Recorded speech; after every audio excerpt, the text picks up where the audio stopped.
Hello, all you positive heads out there. It's so good to be back with all you beautiful reflections of the one source consciousness that creates and animates all things.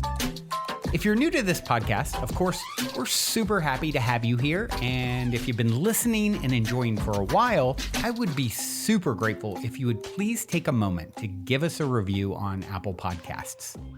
It's one of the best and simplest ways to pay it forward and help others find the show so that they too can tap into the powerful perspectives and positive vibrations we are collectively emanating. The other unique and magical way to share this show is by sending any friends you think would benefit from listening to this podcast our Game with the Universe link at positivehead.com/game. Also listed in the show notes, which will serve them up a quote-unquote random episode when they click it. Just instruct them before clicking the link to close their eyes for a moment and sincerely ask the universe to queue up the episode that contains the insight and perspectives that they most need to hear at this point in their life journey, and then click to listen to whatever episode is synchronistically served up to them. I have heard time and time again from people about the incredible results they received playing the game. So just tell your friends magical results are guaranteed or their karma back.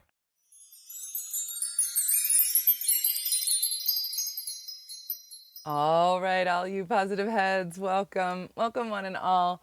I am super excited that you've joined me on this magical today. And today I want to talk about the magic that I have been experiencing on my road trip through the Western United States.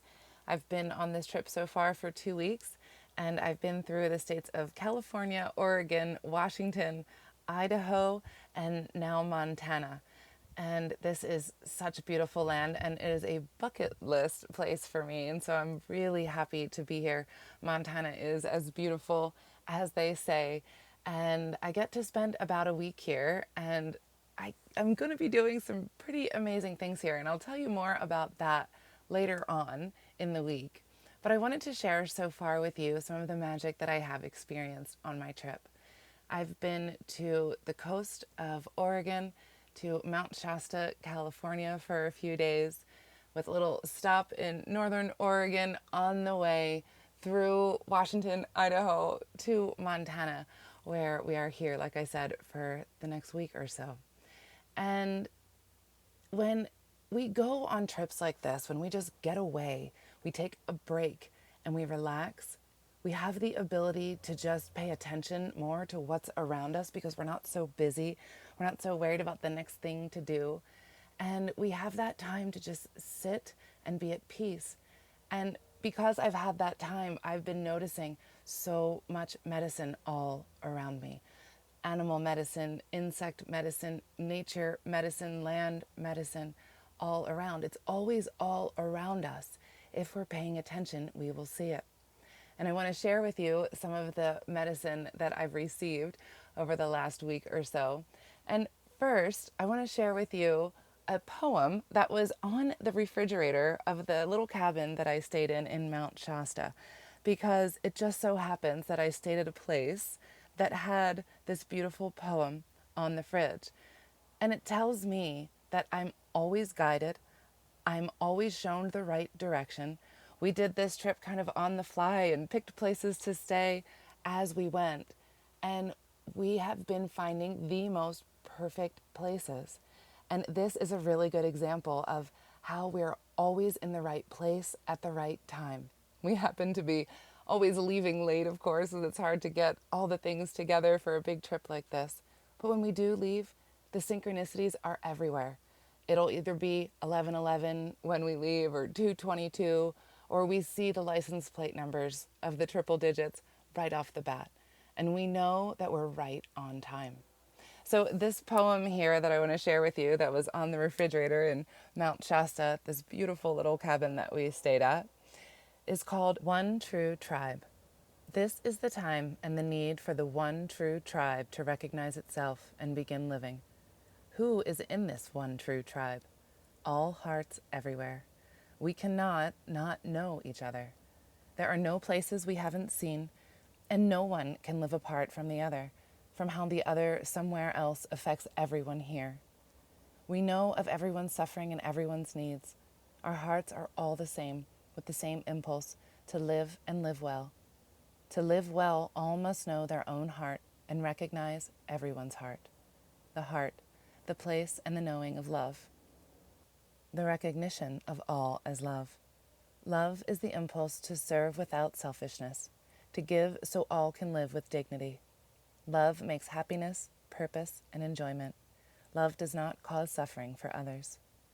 This is the time, and the world has the need, for all of us to see itself as one family, as one true tribe. I am a no one that is the living heart of everyone. I am heart recognition with no separation. My family, my one true tribe, it is time. Let us live together as the one true unity, the heart. Let us begin the work of human sanity. Let us know the happiness of our love. And I find that finding happiness, we find, of course, within ourselves. And we do that when we take the time to ourselves, the time to relax, the time to slow down and be with ourselves, to take those moments of peace, of stillness. And in that, we find our happiness. We find the love for ourselves. I find for myself, sitting in nature always helps me find more love and helps me feel more love. It fills my cup when I sit outside and I just observe and I watch the leaves blow and wave at me, or I see a little chipmunk going by, or a spider that's on its web that's just kind of floating there in the air. I feel that all of these things fill my cup.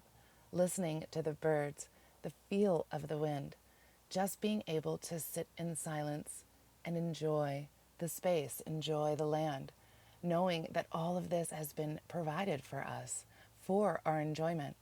And it often makes me sad to think that we neglect it or we forget. I'm guilty of it as well, as much as I'm a huge nature lover.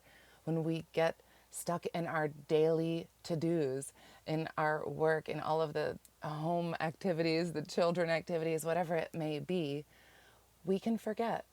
And so it's nice to remind ourselves to take that break and just get out, go for a hike where you live, if that is the only break for the moment that can be had. But plan a nice break to just take a break and be still. No matter where you go or where you are, to just take a break and be still.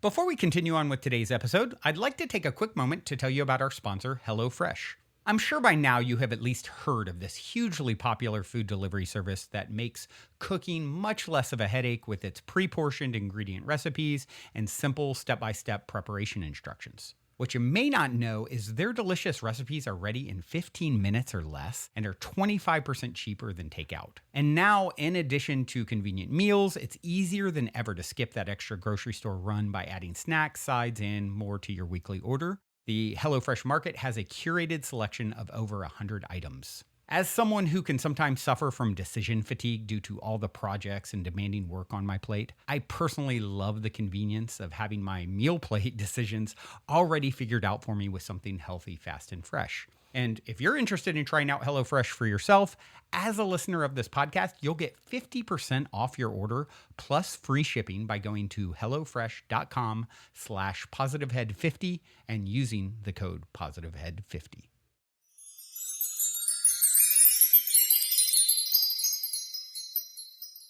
And being still has really allowed me the opportunity to pay attention more to what is around me everywhere I go. So after we left Mount Shasta, we stayed in a little cabin in northern Oregon. And we walked in, it was the cutest little place. And I could tell that the woman who owned it was a thrifter, and she would pick up neat little things everywhere she went. And I loved it because I love doing that too. So it was really fun to look around and see all the neat things that she had picked up. And I could tell by looking at these things that this woman was one of us. She was part of this one tribe. She had all sorts of animal medicine all over her house. And she even had Ted Andrews' book on animal speak. what's interesting about that is that when we were in Mount Shasta, we went to a store there in town where that book was standing out to me. And I almost bought a little handheld version of it, but I left it there and bought a different book about Lemuria. That we'll get into another time. It was a book from 1963, so that's a fun one. Anywho, we got out of the area of Mount Shasta, went up to Oregon, and in this lady's house was this book. And I was like, of course it's here. So I was able to page through this book. And so I want to read to you a little bit about some of the medicine that I have experienced on this trip. The main one is butterfly medicine. I have seen so many butterflies. They've actually been swooping us almost everywhere we go. And in fact, when we were at the headwaters in Mount Shasta, a butterfly landed on Brian's finger, my partner Brian, and stayed there for quite some time. So we have been surrounded with this medicine. And I think a lot of us are going through change right now, a metamorphosis. A lot of us have been going through this for quite some time. And this is one of the things that the butterfly is a symbol of, change and metamorphosis. One of the things that I first noticed, because when I see an animal symbol for the first time, or when I'm noticing some animal medicine that is always around, what I like to do is sit with that medicine and ask, what are you trying to tell me? And so I sat with the butterfly and asked, what are you saying to me, butterfly? What do you have to say? And this butterfly offered me messages of courage and balance and the courage to step into that darkness sometimes, that place of the cycle of the ickiness and the goo that's not always comfortable, knowing that it is just part of a cycle and that when we get through it, we turn into the most beautiful and free creature that there ever was. And so that was what Butterfly had to say to me. And I'm going to read to you what Ted Andrews says about the butterfly. First, he talks about metamorphosis a little bit. And what he says about it is the process of metamorphosis. Change is inevitable in life. And life only becomes more difficult and dangerous on many levels when we resist its natural flow. Change ensures growth. We have to shed the old before we can come into the new. Metamorphosis is the magic inherent within insects. It is the magic of life that they can teach. Butterfly, the keynote of butterfly is transmutation and the dance of joy. Probably no animal or insect has come to represent the process of transformation and shape-shifting more than that of the butterfly. For those with this totem, the process of metamorphosis should be studied closely. With butterflies and moths, there are always 4 distinct stages of change.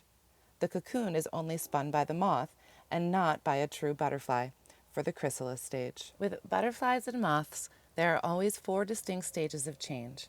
The cocoon is only spun by the moth and not by a true butterfly for the chrysalis stage.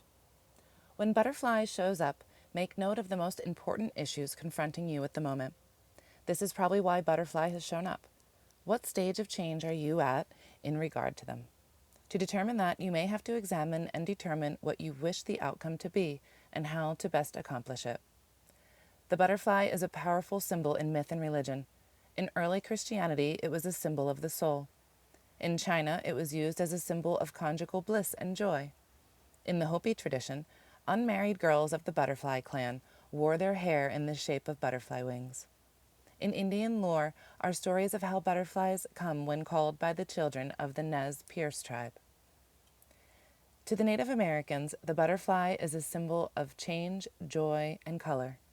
The colors of the butterfly should be examined for its significance and to help you understand its role within your life. Butterflies appear to dance as they light upon the flowers and such. They remind us not to take things quite so seriously within our lives. They awaken a sense of lightness and joy.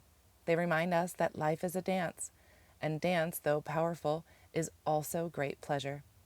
Butterflies can be reminders to get up and move, for if you can move, you can dance. Dance brings the sweetness of life back.